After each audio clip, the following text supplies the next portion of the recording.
Hi, I'm Tiffani Angus. Phil very nicely offered me the chance to record something for you. We are in the middle of lockdown. I'm coming to you from, it's April 19th. I honestly, anymore, when I try to figure out what day it is, I just know what month it is.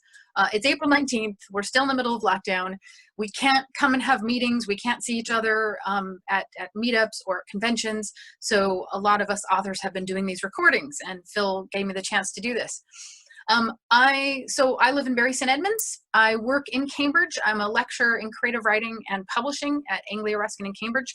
I know I sound like I should be at the other Cambridge, but I'm at this Cambridge.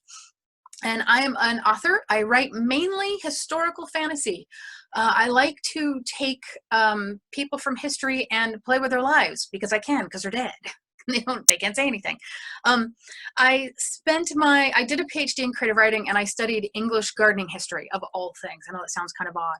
I studied how gardens function in fantasy fiction, and I studied 400 years of English gardening for my novel. I wrote a novel for my PhD, which has now come out.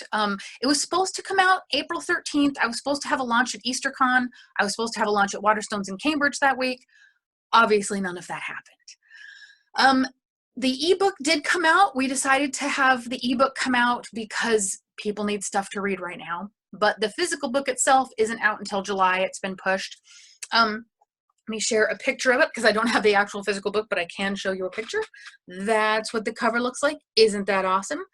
Vince Haig, who has won an award for his cover design. He won the British Fantasy Award. He designed the cover. So the book is called Threading the Labyrinth, and it is basically about a haunted garden. 400 years in a haunted garden. There's a frame story. So in 2010, Tony Hammond, who's an American, finds out that because of a complicated entailment, she has inherited the remains of an estate in England. And it's a house that has partially been wrecked and a very weed-choked garden.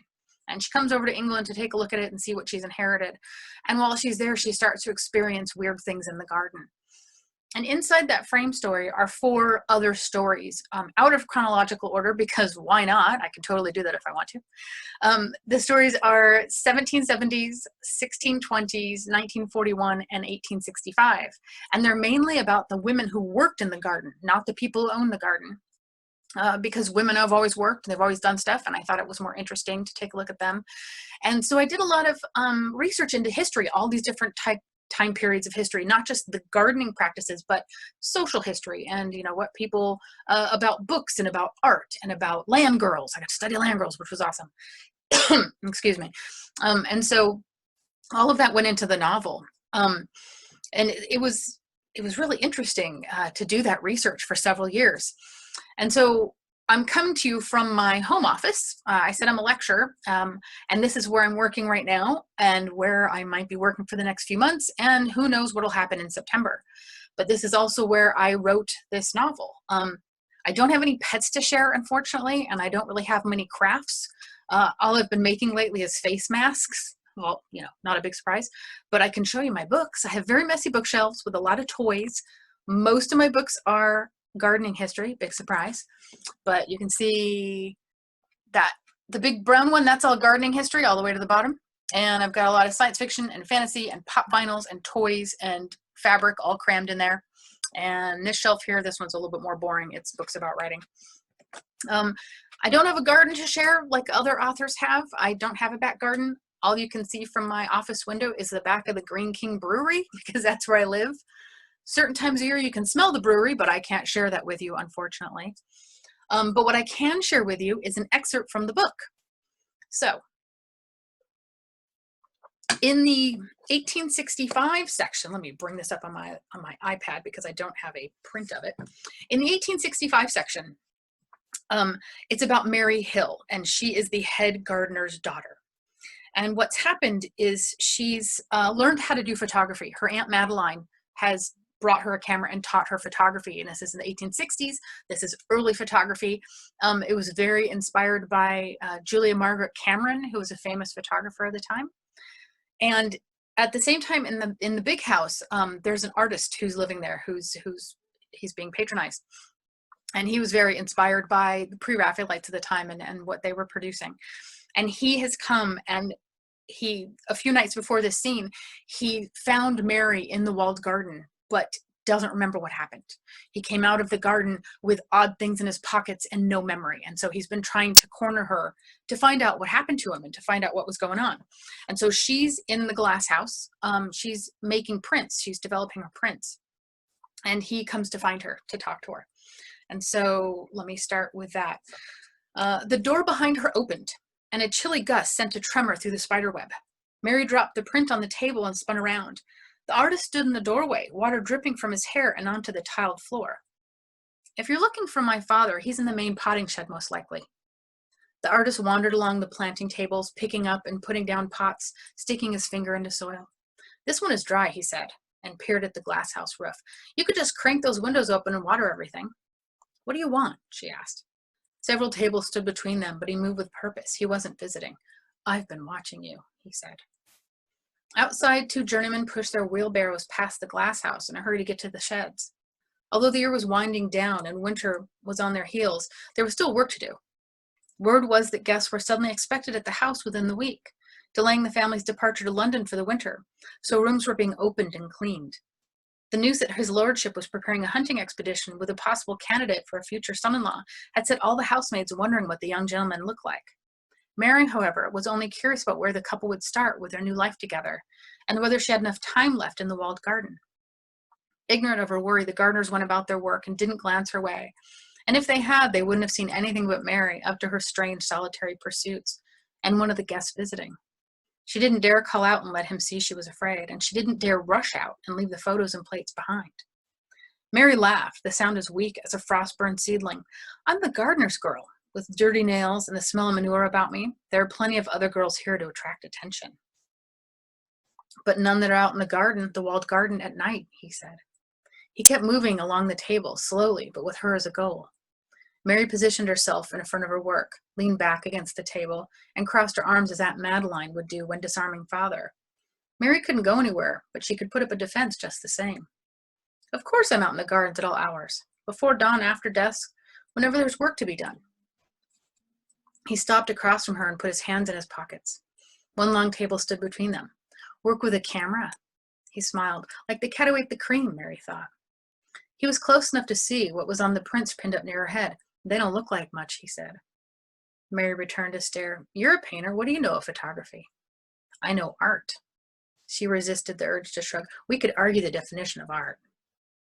He gripped the edge of the table and leaned forward, and she could hear water drip from him onto the flagstones. And what do you know of art, gardener's daughter? Oh, Aunt Madeline, that you were here now, she thought. She clenched her hands into fists to still the shaking. From fear or anger, she wasn't sure. You have the advantage, as I have never seen your work, sir, she said. Tell me, what makes your paintings art? Is it that you say they are, or that others do? Before Mary could move, the artist was around the last table and in front of her. He smelled of alcohol, and a heavy sweet scent reminiscent of pudding that she recognized from Aunt Madeline's habit of a nightly dose of G's Linctus for her lungs. She also smelled of wet wool, and he also smelled of wet wool and a closed-in body smell, unlike the smells of father and the other men who spent their days outside, sweating through honest labor. A scab beneath the stubble on his jawline showed where he'd just cut himself shaving. What happened that night in the garden? He held her gaze with his. She really looked into a man's eyes and was surprised to find herself examining his. They were somewhere between blue and green, with small flecks of amber, the middle an impossibly tiny black circle, reminding her of a camera lens. How difficult would it be to photograph an eye up close? What happened that night? He repeated, drawing her back into the moment. Nothing, she said. He held his hand out to her and opened his fingers. Then explain this. When she reached out to touch the jewel, he pulled his hand back. I woke up in the dirt. You pushed me out the gate. And when I was at supper, I found this in one pocket, and the other was a rose that doesn't grow anywhere in the garden. What species? Mary asked. What does it matter? If you can tell me which species, I can tell you whether the rose came from the garden. Who told you it didn't? He snorted and gnawed on his bottom lip. Her ladyship. So how did I end up with it? I wake up from some sort of spell in a supposedly locked garden, and you're there. I didn't put those things in your pocket, she said. Then who did? I can't remember anything that happened that night. I can't get back into that garden, but you can, he said. I've been watching you. I know you go in there after dark. You're going to take me in there. I need to remember. His gaze darted beyond her shoulder. Who is this? He picked up the print from the table. My father, she said. It was so very easy to lie and tell the truth at the same time. The artist scrutinized the print. I've seen your father, and this is him, but unless you got that camera when you were an infant, there's no way you took this photograph. And once again, Mary wished Madeline was there. Her aunt would have known how to distract the man, convince him with explanations about shadows and light, that what he saw in the photograph wasn't what he thought it was. But, Mary wondered, would Madeline have used the same logic to talk her niece out of her flights of imagination? Mary believed what she saw. She wanted someone else to believe it too, to prove to herself that what she had done was real, and not some parlor trick like those she'd learned about from the parties in the hall. He rolled the jewel around in his hand. Its blue the most vivid color on the gray morning. Looking away from it, even for a second, was like shutting a door on a spring day. One moment, she said. She rummaged in a box beneath the table before coming back up holding a small sheaf of prints. The first image showed a dark blur, a man in evening clothes, his features fuzzy. In the next photo, the artist was wearing his best suit, eyes wide, face frozen in shock. Around him, around the shadow he cast, the garden glowed with a strange light. I look, he whispered. I look like I've seen a ghost. Ghosts. It came out as a sigh. You were too scared to speak. He shuffled through the other photographs, half a dozen in all. In each, he stood arms at his side, facing into the camera. No comfortable pose, no interaction with his surroundings. Not even a look of quiet dignity, just fear. He shook his head. I don't understand. She took the prints from him, set them down on the table, and spread them out. Don't look at yourself, she said. He leaned close to the photos and studied them one by one, much as Mary imagined he studied paintings in a gallery, to see how the other artist had laid down colors and created textures on a flat surface. As he pulled away from the table, she knew the images in the photographs were becoming as clear as the blue of the jewel. Behind him in the first photo, a woman knelt in the dirt beneath the wall. She was no more than an outline, faint and transparent. In another, a man with dark hair stood with a second man, this one with white hair, possibly wearing a wig. The edges of his head glowed like a halo. Their features weren't clear, but they seemed to be speaking. Every photo showed the artist standing near and sometimes in another figure.